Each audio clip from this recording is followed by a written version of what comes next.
Howdy, thank y'all very much for tuning in for our webinar for the policyholders who have been impacted by Hurricane Beryl. Thank y'all very much for taking time out of your Friday evenings to join us here. So wanted to first kind of give us an idea of what we're going to be covering today and give us a introduction to my colleagues and myself. My name is David Lawson, and I'm responsible for putting together our business continuity and catastrophe response plans. Been with TWIA for about 11 years now. With me today is Eric Baltodano. He's been here about 11 years as well, and he heads up our customer care team that is within our quality assurance department here in the claims group.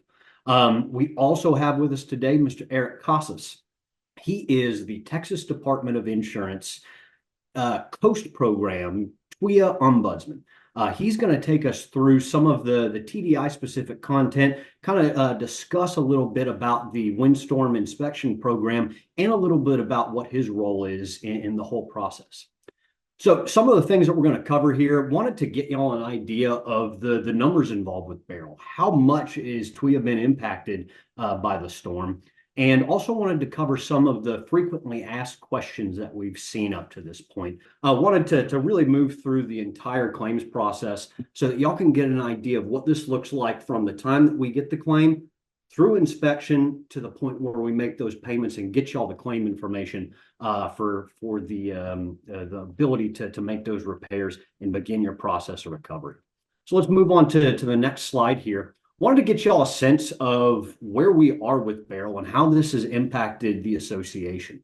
So the storm itself is turning out to be the third largest event in our history. The storm made landfall right there on the Texas coast on July 8th. And as we sit today, we have got 22,000 claims. And of those 22,000, 95% of the folks who have filed claims have been contacted at least to begin the process. And for that additional 5%, most of those are related to the claims that we've had come in over the last couple of days. Where we are in terms of inspections, we've got through about 50% of all the claims that we've had up to this point. To address those claims and to make sure that we can go out and inspect them, we have onboarded over 300 inside claim examiners. And out in the field, we have over 700 independent adjusters going out to do those inspections. And so we have focused much of our work in the first week to getting our people up and running so that they can be in a position to be the trusted guide for y'all as we move through the recovery process. So let's move on to the next slide here. And we're going to really kind of hit on some frequently asked questions. And the first thing that we've gotten quite a bit of, at least up to this point, has been related to, can a policyholder check the status of your claim in real time? The answer is yes. So if you go to TWIA.org and you go into the policyholder portal, from that portal, you'll be able to interact with our claims team. You can send claim photographs, any estimates that you might have, and get contact information for the folks that are working through your claim. So definitely want to encourage y'all, if you haven't already, go ahead and go to TWIA.org. And if you haven't already registered for the portal, go ahead and move through that process. And that's probably the best way to interact with us while we go through these initial portions of the claim. The next question that we've got frequently is there any truth to the statement that TWIA tries not to pay claims, and when they do, they pay pennies on the dollar? And what we are focused and what we are committed on here at TWIA is making sure that every single policy contract that we have with you, and we are issuing those claim payments fully within the terms of the policy. Every single claim is going to have a few different variables that will impact how much you might receive from that claim or what is involved in the coverages of the claim. Things that could impact that would be your deductible, the limits of liability that you have on your policy, and then some of the additional things that you can add to your TWIA policy that would provide coverage for some of the things that our basic policy does not provide. And some of those will be things like additional living expenses, the increased cost of construction that you may incur due to any additional construction that's needed for addressing current codes. So every single claim is going to be different. We're going to make sure that we focus on the unique nature of your claim, but really what we're also and really dedicated to is ensuring that we uphold the conditions that we have in our policy contract. And then finally, how do these extensions of coverage for the claim impact the payment and the claim itself? So our policy at its very base level is what is called a named peril policy. We provide coverage for two hazards, and that's windstorm and hail. But there are a few additional coverages that you can add on to the policy if you want to provide a little bit more coverage. Some of those endorsements or additional coverages are things like additional living expense, or what we call ALE. Some of that might be able to cover the food spoilage that we see from the results of a long-term power outage. And I think something that is important to note as we go through this and as it relates to food spoilage in particular is TWIA policies only cover that food spoilage if it's a result of a covered loss. So if there was wind damage that has impacted the power coming into the house, perhaps the equipment on the property itself, then that would be part of what is covered under those sort of consequential loss endorsements and what you can add there. So that's sort of the unique nature and some of the frequently asked questions that we've had, at least up to this point, as it relates to Hurricane Beryl and some of the claims that we've seen up to now. So let's go ahead and move on to the next claim. And this is a really important piece about where we are right now. So your TWIA policy provides coverage for the efforts that you have to undertake to mitigate or prevent further damage from happening on your property as a result of the damage that you have from this storm. So let's think about it this way, where we have, let's say a tree fell on your roof. We had a tree removal service go out there, remove the tree branches from the roof, and then you also had a tarp that was put and installed over top of that. The important piece of why that is covered is because we have to think about the additional damages that can happen if we have holes in our roofs, if we have entry points for wind-driven rain to enter. These are things that as we go into the next couple of weeks where we see storms continuing to come down from the north, and as we move into August and September, which is the real heart of storm season, it is very possible for us to see another hurricane impact or at least threaten the coast of Texas. So temporary repairs are very important, but I think a very important kind of secondary piece to this is while we want to encourage you to make sure that those temporary repairs are done, it's important not to do the complete and full repairs before we have a chance to go out and inspect the damage.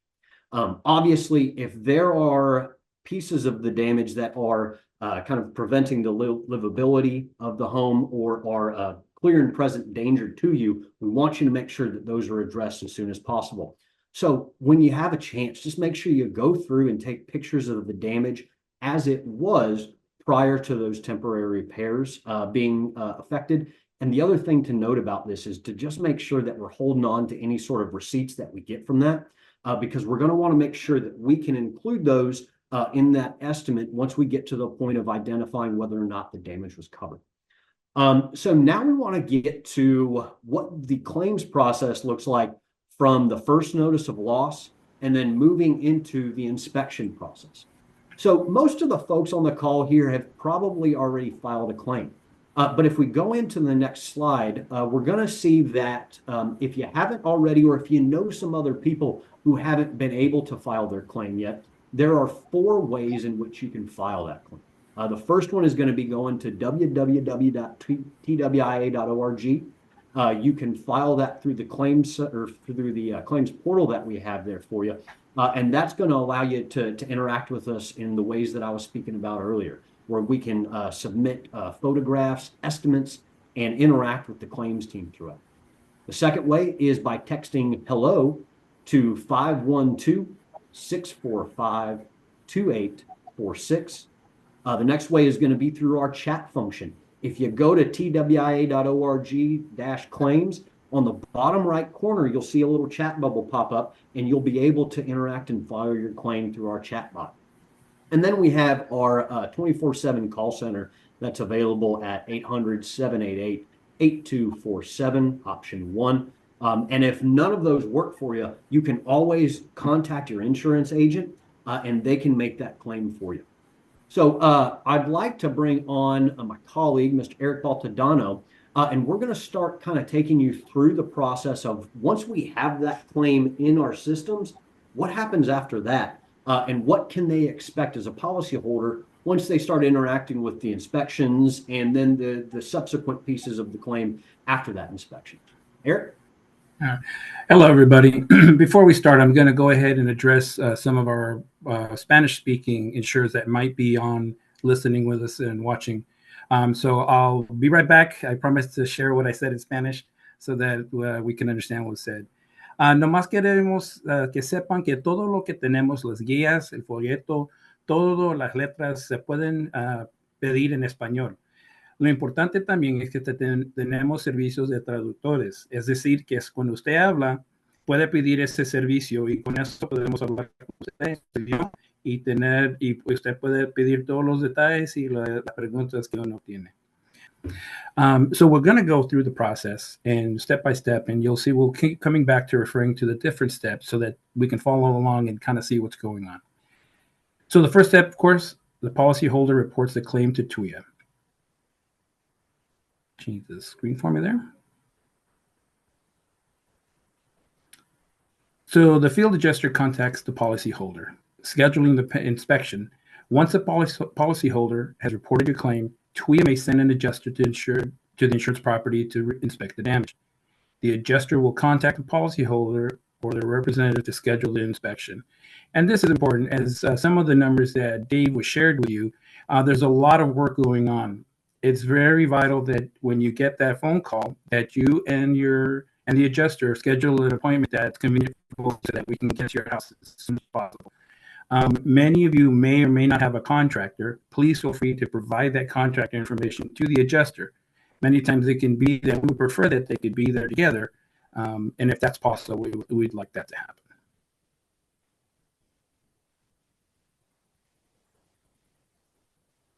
All right. Second point, the field adjuster calls policyholder and schedules the inspection, of course, something we just kind of mentioned. And on the next slide. I think where we're going to want to pick up here is talking about kind of what we're looking at in terms of the additional kind of pieces of this inspection. So I think what's important is there's a couple of different ways and types of the inspection that I think is important. The first is going to be all the way around the outside. So we've got a requirement that we're going to need those adjusters to be able to go all the way around the property, along the elevations, where possible to get up on the roof. But I think an important thing to note is some of the roofs that we have are either going to be a little bit taller than is safe for our adjusters to crawl around on, and some of them might just be a little bit too steep. So we have available to those folks some drone inspections to where they can utilize a drone to take a look up on the roof, and also use what we call a ladder assist. So for the most part, a lot of the outdoor inspection is going to be pretty standard, but those are some of the things that could happen that might be a little bit different. What's also important is, so we've gone along the outside, but he's also going to utilize that inspection to go inside and go throughout the property there, getting in the attic as well, so that we can take a look at how that wind damage may have impacted some of the interior pieces of the home, and where some interior damage could be kind of attributable to. So those are some of the first initial pieces of that inspection that are going on. And he, at the same time, the adjuster is looking at 3 different things that they're going to put together to put to us. And that's going to be their photographs that they're taking around the property, the narrative of their inspection that they're going to get to us, and then the estimate that they're going to put together for any covered damages and what sort of repairs might need to be done to affect those. And if we want to move into this next slide, what we're going to be kind of moving through is something that I think is going to be important for y'all to be on the lookout for, and to make sure that y'all have after the inspection. And that is what is on the right side of the page, and it's called our adjuster leave behind. So when our adjusters go out to the property and inspect, one of the things that we're going to ask them to do is provide y'all with it's basically a little workbook where it's going to provide and set expectations for what you can expect moving forward, some ways to contact us, but it also has some room for y'all to make sure that you put your claim number down and the date of loss that is applicable to the claim. Having that claim number available when you call in to Texas Windstorm is really important because that's going to be the easiest way for us to kind of identify where that claim is, the people in the claims team that are involved with that. So make sure you're on the lookout for that after the inspection. But this is a great resource all the way through the claim, not just that immediate inspection. It's going to provide you with some kind of best practices as you move through this process and ways to address some of the supplemental pieces that could come as we move into the latter portion of the claim. So let's move on to this next piece. So we've had the adjuster out on the property. He's done the photographs, put together the narrative, and put together any applicable estimate. Now that report is going to be sent to our claims examiners. So we have a in-house group of folks who are going to review these claims as they come in. And if we go on to the next slide here, we're going to kind of speak to what happens once we have that in. One thing to note about our independent adjusters is we do not have them and we do not expect them to, and we do not provide them the authority to make any sort of coverage decision when they are out on the property. They are independent adjusters, and really what we need from them is their view of the property, their professional opinion on the damages found and what it would take to repair those. But we have people in-house that are going to be experts on our policy contracts and how those damages will relate to the policy itself. So once that report gets inside, the TWIA examiner is going to be moving through, basically we call it the triangle of claims. And it's that photograph, narrative, and estimate to make sure all of those line up. And once we have that, we're going to try to look for any applicable weather data.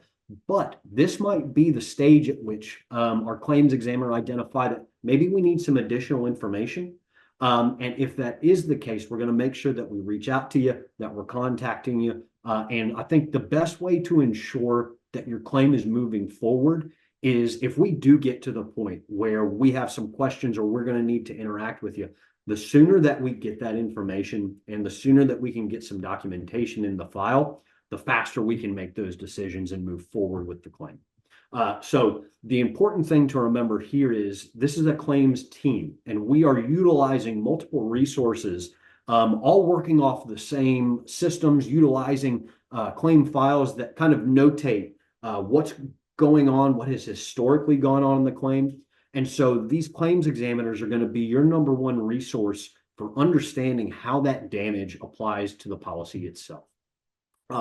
So now that we've had this inside, we've gotten the idea of what we're looking at, how the coverages that are available to us in the policy contract can be applied to the damage. Now we may need some additional documentation, as I said before. There might need to be some additional photographs, some previous damage, some questions about maybe some of the other damages that we see on the property that may not relate to what we've seen initially. And so any sort of temporary repairs, as I mentioned before, we want to make sure that y'all hold on to those receipts, any documentation that you have of the cost that you put forward to remove those trees from the covered property, to deal with some of the kind of upfront things that we're talking about here. But we're going to want to make sure that we get those as soon as possible. So if you don't remember to get those into us, you may receive a message or a phone call from an examiner afterwards, just asking to send that in so that we can include those as we get to the point of making that final determination. So let's move on to the next slide here. So now that we've got the estimate, we've got all of your receipts, we've got all of the information. Now it is time for us to make the determination of what the decision is on the coverage portion of the claim. So let's move on to this next slide here, because what you're going to see and what you're going to receive is a notice of claim decision. what we're going to do is as soon as we make the call on whether or not what portions of the damage may be covered, what sort of claim payment there might be involved, we're going to reach out to you. And I think one thing in terms of the expectation is this should take no longer than 60 days after the claim is reported. So when you're thinking about things that we need to be held to is if this gets to that 60-day point, and we haven't had a determination of that claim decision, that's going to be something that we need to get on the ball and get moving. We average 30 days from the time that we get a FNOL in to the time that it is addressed. It is very rare for it to reach those 60 days. But I think something is important to remember when we move through this is, when we do have those additional questions, when there are possible supplemental or maybe additional damages that we haven't addressed yet. Or if there are multiple buildings on the property, maybe this construction type is very complicated and we're going to need to have a large team. That's when we're probably going to see that move beyond those 30 days. But for the most part, you should expect that to move within there. So when you receive the notice itself, the first thing that we're going to cover is the acceptance and the denial portion of the claim.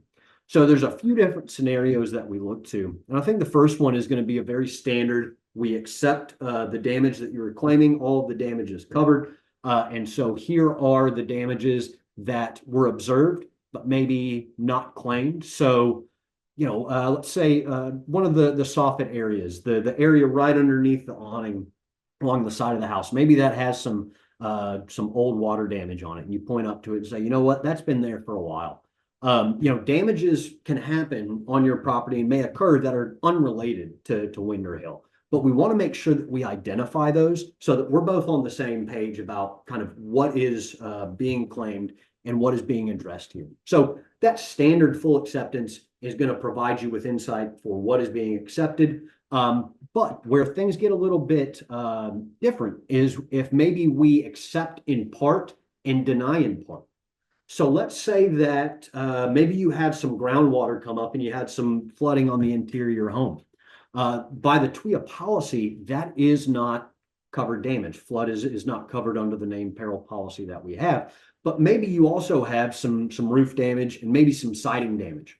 So you would likely in that case receive a partial denial, partial acceptance, to where the damage that we see down below is caused by flood, and then the pieces that we're accepting were caused by wind. So, and the final third one is going to be a full denial, in which we go out, we inspect the property, and we don't see any damages that would be applicable to the two named perils on the policy, and then the date of loss that would be applicable to that claim. So those are sort of those three scenarios. As you go through the letter itself, there are instructions and a guide for what you should do if you disagree with the result of the claim, whether it is the amount of or the denial of that claim. It provides you with those instructions. So as you go and receive this document, the bold letters and the big information is going to be at the top.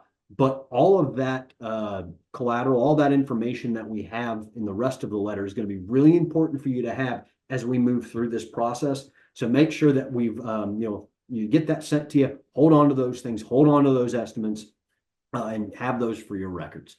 Let's move on to that next slide. So the repair estimate is included with the claim notice. So if we accept damage and we have put together the claim acceptance letter, we've also put together an estimate. And so what we're going to be doing is providing you with a line item estimate of the work that we would expect for you to have to undertake for you and your property to basically get back to the position that it was prior to your loss. And so that's really what we're focused on with this estimate is all of the damage that could be applicable to the scope of the repairs that are needed, we need to address in here. And so once we get you that estimate, that is going to be your key to kind of having a start with unit costs, a lot of the detailed information, how much shingles should be.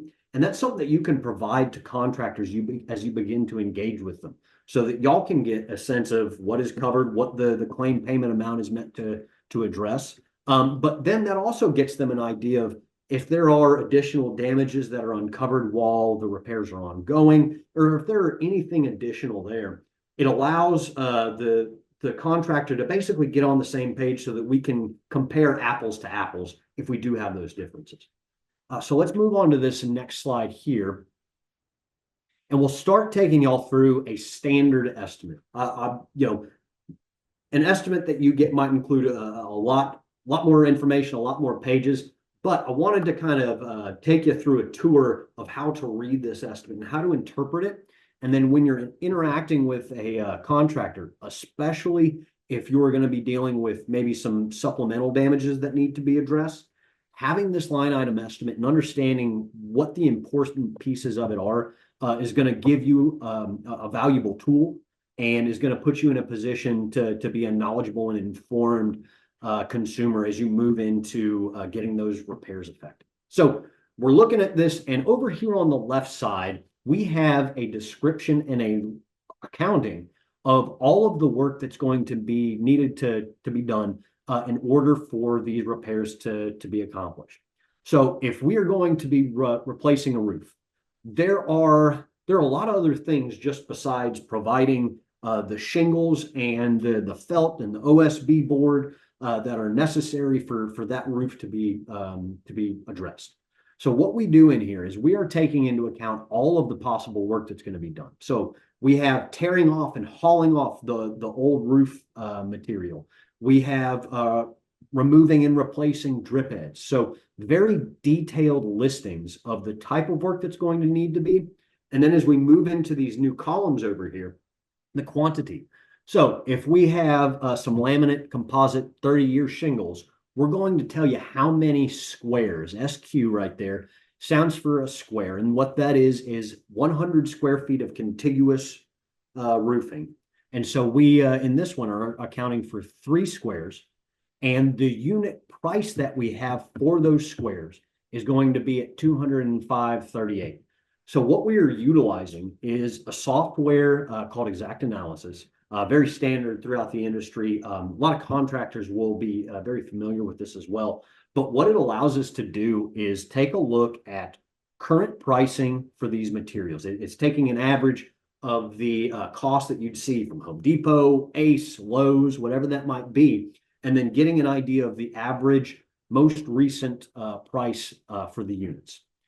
And once we move from that, we're going to be providing you information with how much tax is going to be included with that.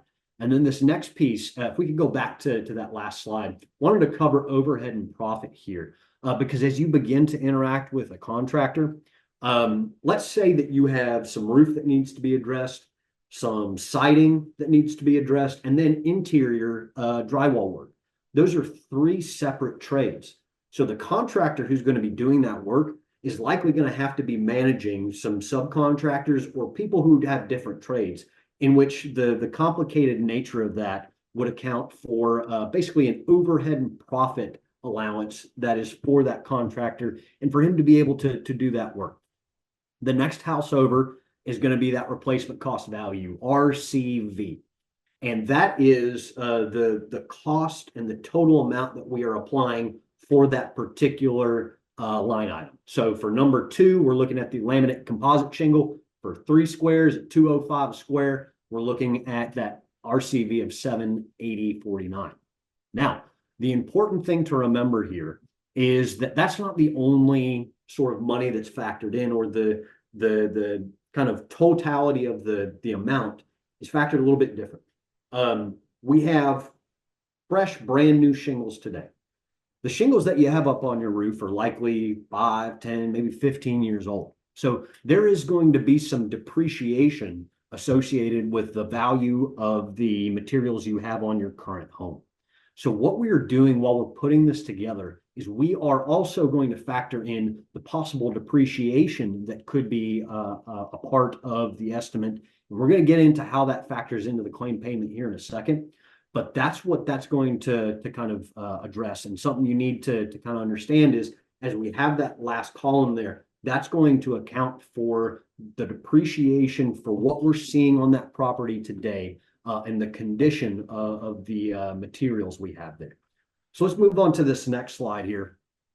And this is going to get you an idea of when you get the estimate. Some of these estimates can be 5, 10, 15 pages. So it can be a long read. But when we get to that final part, we're going to have sort of these repair estimate summaries. So a couple different things to look at here. The first one is going to be the summary without any sort of depreciation involved. And so we're basically showing our work here. We're letting you know the line item total, the materials, the sales tax involved, the overhead and profit, and that gets us to that replacement cost value. And that's going to be that 3,800 in that very top image. But we have to remember, every single time that we're going to be making that claim payment, we have to account for your deductible. You have two deductibles. If you have a dwelling with a personal property policy, coverage A and coverage B, there's going to be two separate deductibles for those. So something to keep in mind as we go forward, that total amount is going to have to be addressed also in combination with that deductible.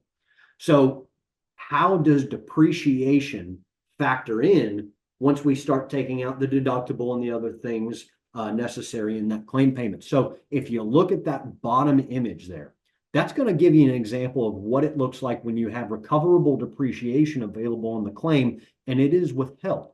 So we go through here, we've got the replacement cost value, but in that next line underneath the replacement cost value, it says less depreciation. It's got those parentheses, $965. So we are going to subtract that amount, and we're basically, if you have the replacement cost coverage endorsement, we're going to hold that aside. We're going to take that $965 and we're going to push it over in this little account over here. And it's a very simplified way of thinking about it, but just think about this as a pile of money that's standing over here.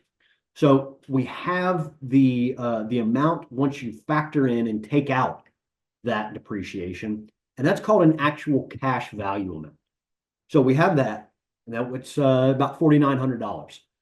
After that, we have to apply that deductible. And by Texas law, you have to make sure that you show proof of the payment of deductible.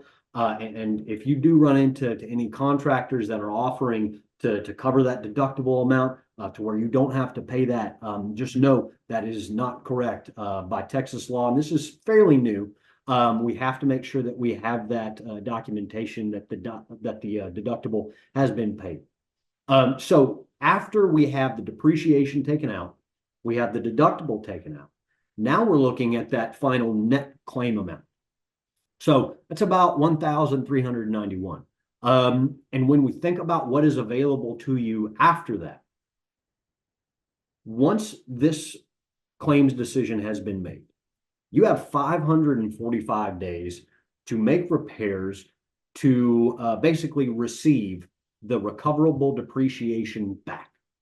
So we've got the claim payment. We sent you this out. Let's say you had $5,000. So we are moving through the work. We've got our roof replaced. We got everything good to go. You've got all your receipts from the work that was done.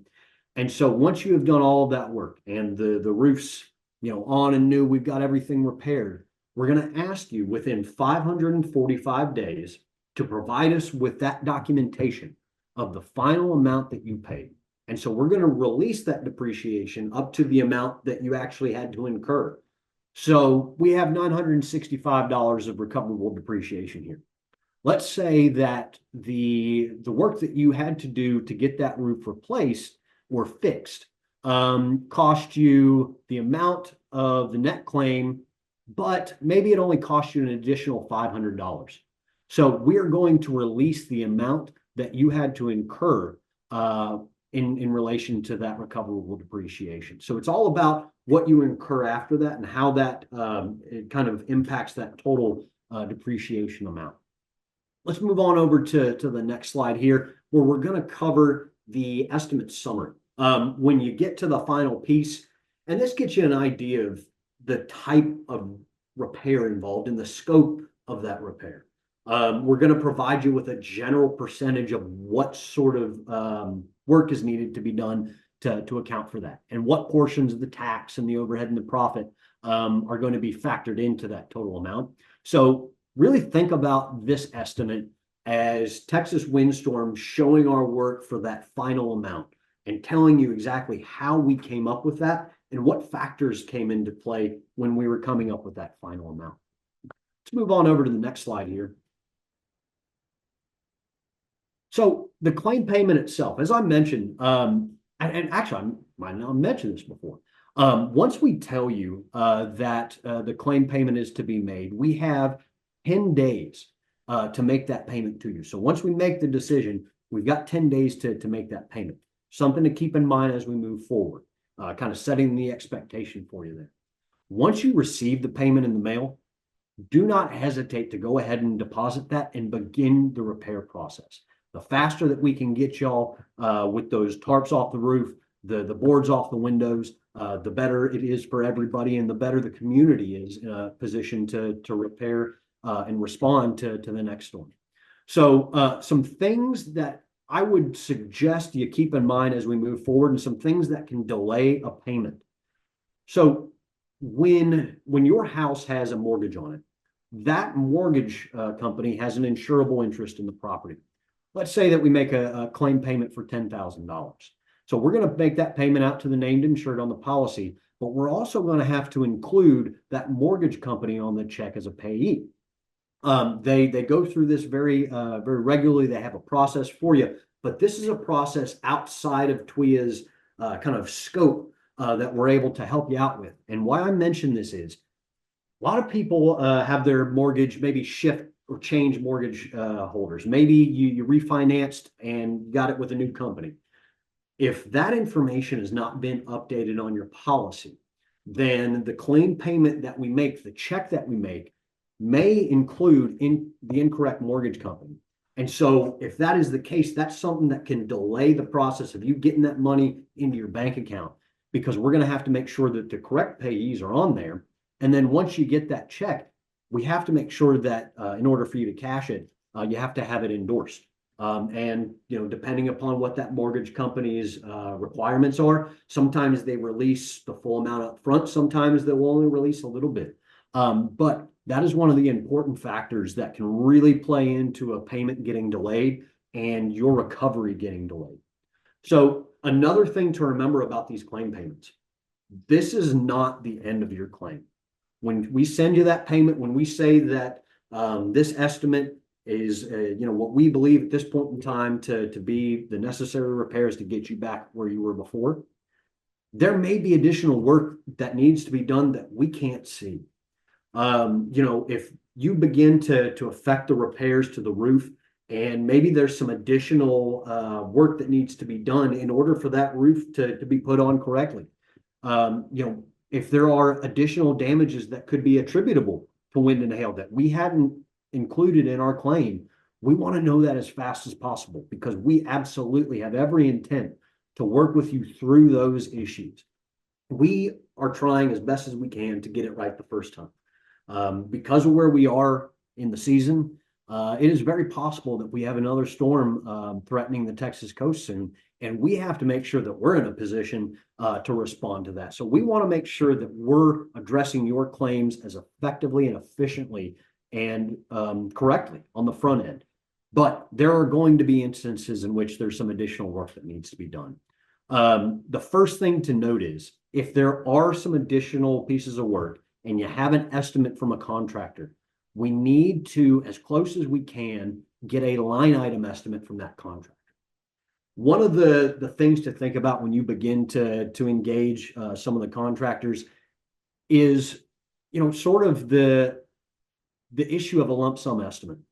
To begin with, when we're looking at a supplemental claim, we need to be able to compare apples to apples.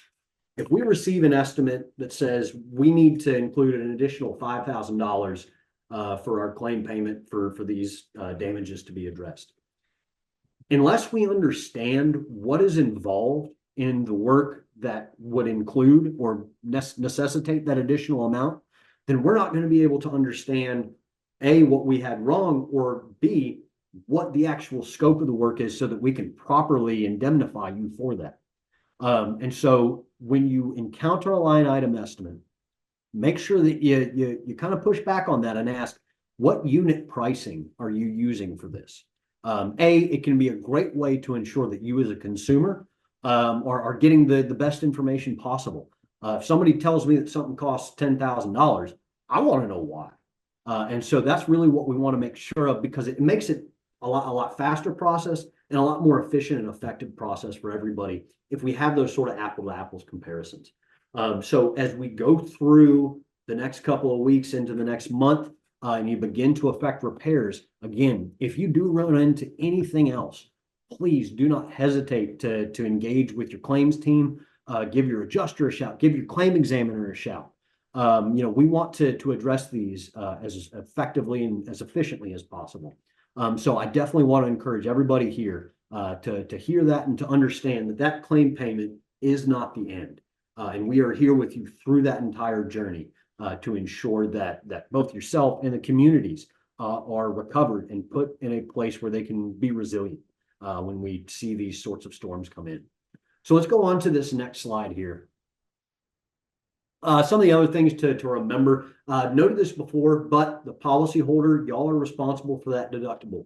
If you begin to engage with a contractor who's really pushing, covering your deductible, just know that's a sign. That's a little red flag that we need to be very aware of. Policyholders with replacement cost coverages, important to remember what we were talking about earlier with the depreciation. If you have that coverage on your policy, then that final claim amount or the check that you get there is maybe not necessarily the total amount. And we're going to have to wait until those repairs are totally affected and we have the documentation from that to be able to make that complete.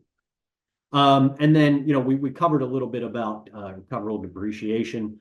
Just note and remember that that is going to always be a factor in here. And, the older a material is, the more depreciation is going to be involved generally. But it is something to keep in mind and to just set an expectation with yourself as we move through this, that there's going to be some depreciation involved in that. But if you do have that endorsement, remember, it's 545 days after the claims decision has been made. We're going to make sure that we're working with you through this. We don't want to leave you hanging and just, hey, did you remember? But so that y'all have this information and you can kind of arm yourself with the best information possible. Definitely important to remember these things are going to be factors in your claim payment. So let's go ahead and move to this next piece. Finally, let's go to the final couple of slides. And what we're going to be covering here is the actual completing of repairs. We absolutely encourage you to effect those repairs and get those moving as quickly as possible. Once we've had a chance to inspect that and kind of talk you through the coverages of it, we want you to make sure that you're on that process, you're moving and grooving on that. Once the repairs are completed, make sure, again, we want to make certain that we've got all the documentation that you have for us. So if you have receipts, if you have the documentation for the necessary recoverable depreciation, making sure that we're holding on to those things throughout the process of this. And then finally, make sure that we're able to kind of interact with that contractor if they are running into any additional problems, if there's additional damages that come up. And I think some things to really consider and think about as we begin to engage these folks is really try, if you can, to get more than one bid. Getting more than one bid is generally a really good way to figure out sort of the market and what you're looking at and what's available from the people working around there. But it's also going to be providing you with a kind of an insight into how these different companies will interact with you and work with you. So find something that you're comfortable with. And if you do feel comfortable shopping it around, I definitely encourage you to get more than one bid. And if not, definitely, if you have any neighbors, if you have folks who have had good experiences with people, I think that those conversations are very useful amongst the neighbors, and that can very much help you kind of getting you a contractor lined up. Be very, very aware of the little print and the fine print that is on some of the contracts that you may encounter with some of these folks. the vast majority of contractors are doing the right thing. They've got their contracts in place so that both them and you are covered and addressed. But there are still avaricious characters who are going to be out there trying to take advantage of people. And where people can kind of get in trouble here is those tiny little letters. So make sure you read all of the fine print there. If the language in it starts to seem a little funky, if it doesn't make sense, ask questions. Be very, very wary about that. Most of these contractors are working, as they should, and they're providing you a lot of this information up front. If they ask you to pay 100% of the amount on the front end, move away. It is very normal for a contractor to ask 25, 50% of the amount so that they can purchase supplies and get up and running.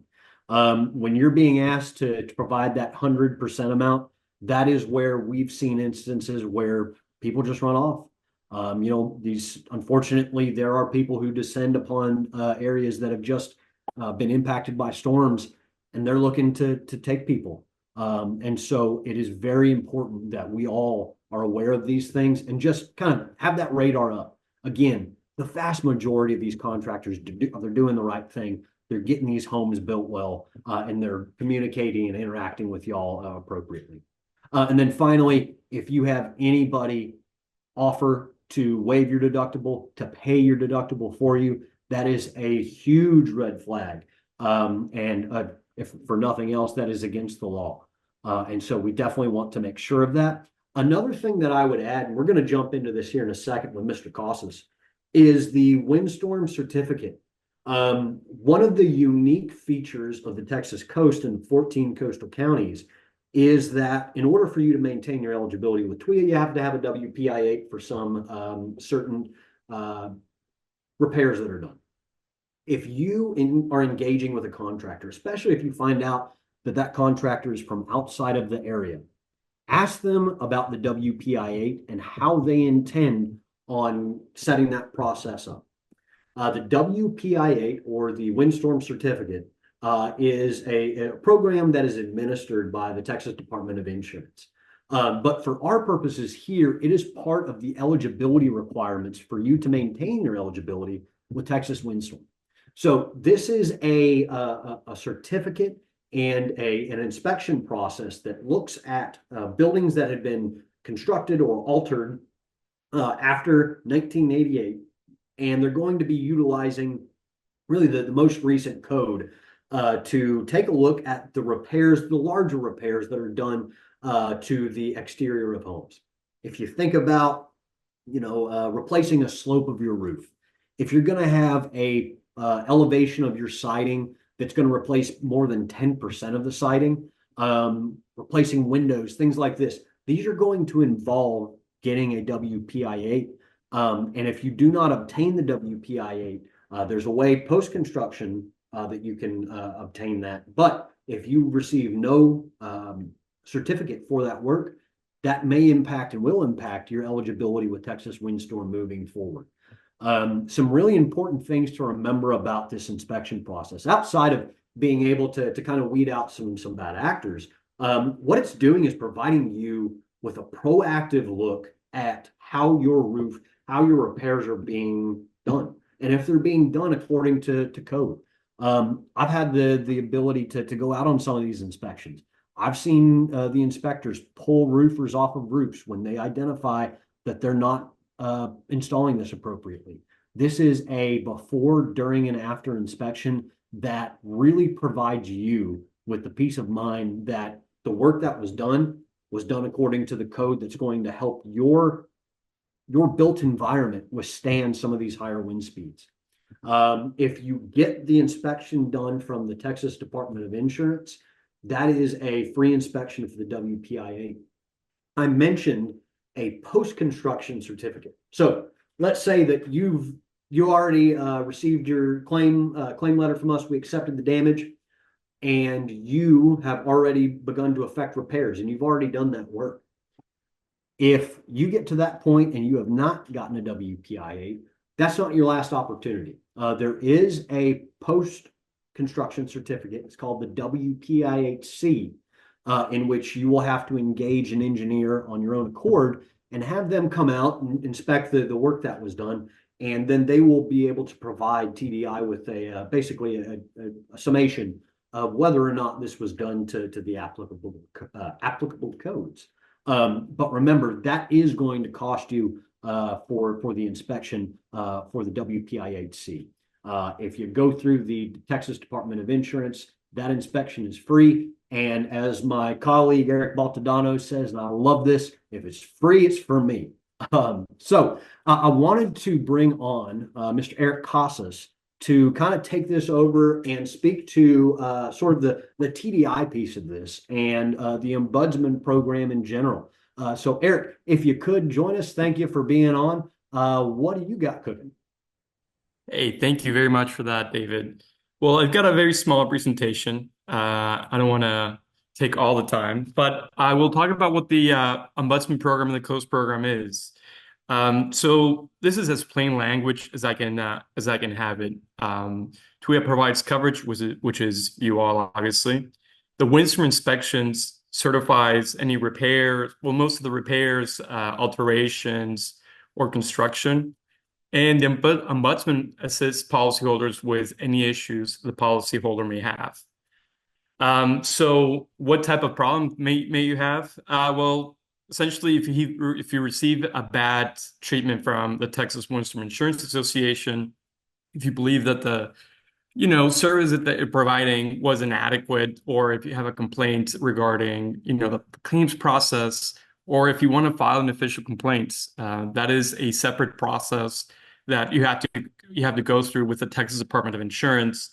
And that way the insurance carrier, and this is with every insurance company, it's not directly with TWIA, but the insurance company has to respond within 15 days and it's all documented. But quite frankly, the whole process of filing an official complaint takes 45 days, and it may take up between 30 and 45 days. But what I try to do is have this issue resolved as soon as possible. I'll look at your issue and I'll talk to TWIA and try to find out some common ground. If it's an issue of miscommunication, well, I'll let you know. It's the whole point is for consumers to recover as fast and as efficiently as possible, being it fair to everybody involved. Also, if you get denied a claim, well, David already talked about it, but I mean, if you forget and you need some advice, you can give us a call. Any referrals that you may have, maybe you don't have any damage in your house, but a neighbor that's having issues with it and they need some advice. We can't really tell you what to do. We can give you all the information that we have available, and then you do a decision, right? But another point that we do with the COAST, the Ombudsman program, is we do awareness campaigns and disaster assistance. As a matter of fact, that's what I'm doing right now. I have an event to attend in Corpus Christi. It's for the people in Corpus. But I was also canvassing a couple of areas here in Brazoria, Matagorda, and part of Galveston. So that's kind of what we do. If there is a declared disaster and they are opening up disaster recovery centers, the Texas Department of Insurance and their partners will go in and try to assist consumers with any issues they may have. We obviously do not have we cannot do donations or anything like that. But as an example, this couple that I have here on screen, they were victims of a tornado. I think it was like a year ago or so, and they didn't have any power in their house. And the event had been 5 days prior to this picture, so they were 5 days out without submitting a claim. So that's an extra 5 days that you have to wait. You have to wait in queue with 5 days worth of people submitting claims in front of you to get your turn. So instead of them waiting 5, 6, 10, 12 days, we stepped in and helped them submit a claim. As a matter of fact, there were Spanish speakers. There was another barrier of difficulty for them. I'm a native Spanish speaker, so I was able to just jump into my computer. The gentleman had pictures of the damages in his phone. We went through them, both of us, to not inundate the portal with a ton of pictures, but just get the good ones, right? And that's part of what we do. This is how you can reach us. and I'll have the phone number at the end. But one of the points that David raised that I actually want to talk about as well regarding the WPI8 is that uh, if you're not entirely sure if you need a WPI8 or not, give us a call, and we'll figure it out, because some components in your house do not need it, or some components in your house may need to be addressed by an engineer. And we don't regulate engineers. They have to do a course and they have to be onboarded, but we don't regulate them. We don't regulate their fees or anything like that. So if you give us a call, we can tell you, yeah, we can send you a windstorm inspector to your address within a day or 2 days, 3 days. Right now, they may be a little bit busier because obviously of the hurricane. But before any work is started, before you even call a contractor, you can get advice from the Texas Department of Insurance whether you need an engineer or a contractor, which, in the grand scheme of things helps a lot, because some engineers or some companies, they charge for a certificate per item. So if you're replacing two windows and a door and they charge $200 each, that's $600. And I'm saying $200 as a low amount, because I've heard, $500, $600 per certificate.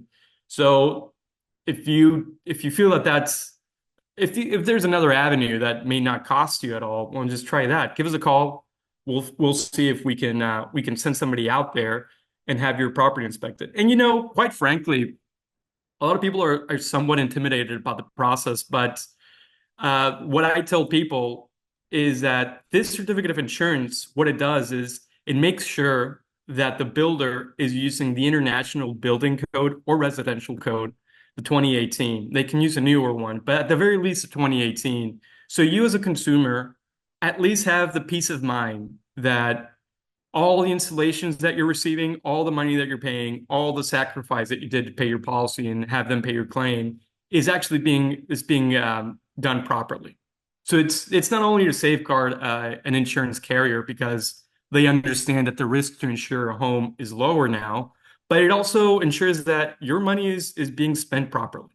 I think that's a bigger piece that is not talked about a lot, is that here we're only here to help the consumer.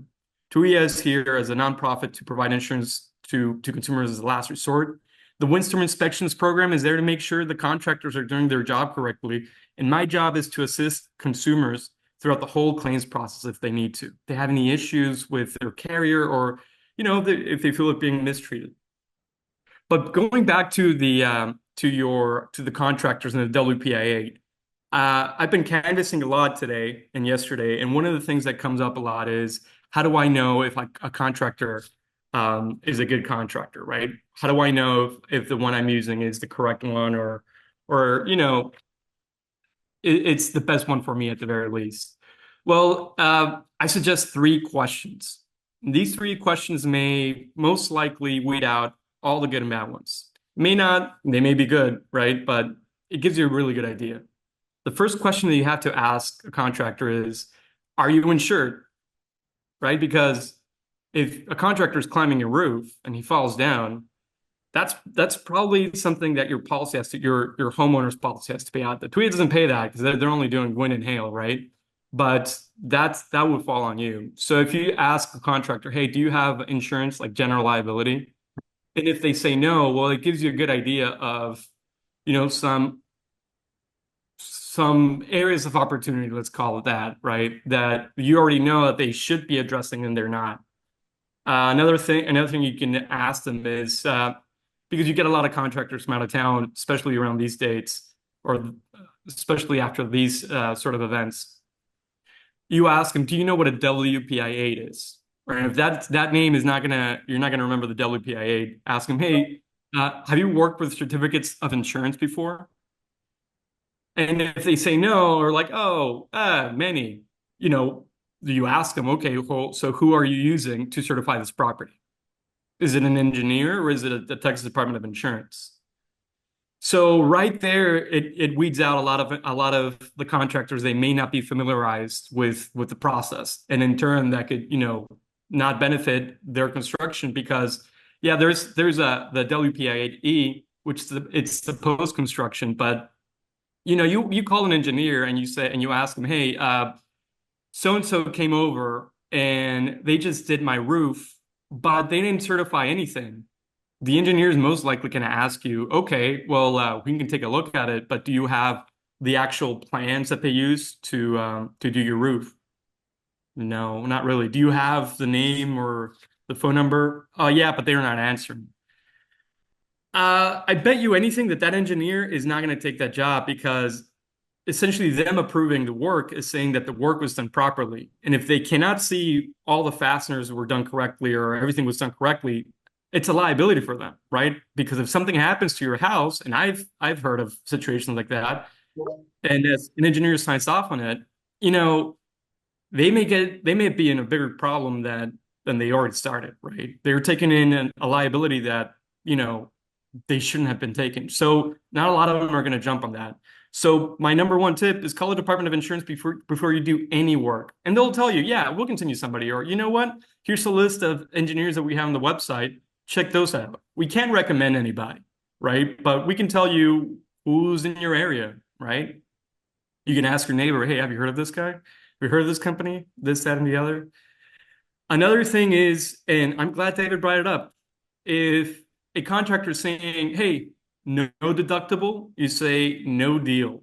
Because according to the law, everybody involved in that is at fault. So the homeowner cannot claim that they were they were, you know, I didn't know about this. They can't say that because everybody involved will be in trouble if they do that. So if somebody says, you know, I'll absorb the deductible, then maybe keep shopping around. Maybe that'd be a better idea. Yeah. So And I think some of the things that we're talking about here, I think for TDI's website and kind of referencing the website, I would absolutely recommend everybody on the call here, if you're able to go to tdi.texas.gov, and you can go to that bottom right portion of the screen, and you'll be able to subscribe to all of the new and additional pieces of collateral and information that TDI puts out surrounding this. And it's a great resource to have along with Eric. But yeah, I think, these WPI8s, making sure that we're feeling good about the contractors, I think that can really do both yourself and the community at large a benefit. So Eric, thank you very much for coming on to us and talking to us a little bit about that TDI program. So thank you all very much for hanging in with us on the front end of this as we hit some of the technical snags. But thank you all very much for tuning in on Friday evening. This has been a long couple of weeks, and we want to make sure that we are standing here as your trusted guide as we move through the next couple of weeks and you begin to effect repairs. For us, it is very important for us to be prepared, to be proactive throughout this entire process, because we understand that while this is going to be something that we have to deal with as we move into the next month or so, there's also the possibility of more storms. So from the Texas windstorm side, we are absolutely focused on ensuring that our internal plans and preparation is there, but also that we're getting you all the information that you need so that you can feel comfortable that you're ready for the next storm. So if you have any additional questions, please follow us over on Facebook. If you go to Nextdoor, you can interact with us there. And if you want to be signed up for our mailing list, you can sign up for TWIA Connections. And what that's going to provide you is any sort of news updates that we have, whether that be from a storm response or just our normal operations. You can be involved in that mailing list. So go to www.twia.org/connections, and you'll be able to go there. So again, thank you all very much for hanging in there with us. If you did drop us a question, we're going to make sure to get back with you. As I said, if you do run into any issues with your claim, please be proactive with us. Please, communicate with us about things that maybe aren't going the way that you thought that they might go. We want to make sure that we're getting you the information and putting you in the right position to do this correctly. So again, thank you all very much for tuning in today. We're going to have a recording of this available, but thank you to Eric Casas and everybody here. We hope y'all a good rest of your week. I hope you have a good weekend, and thank you very much, and hope you have a good day.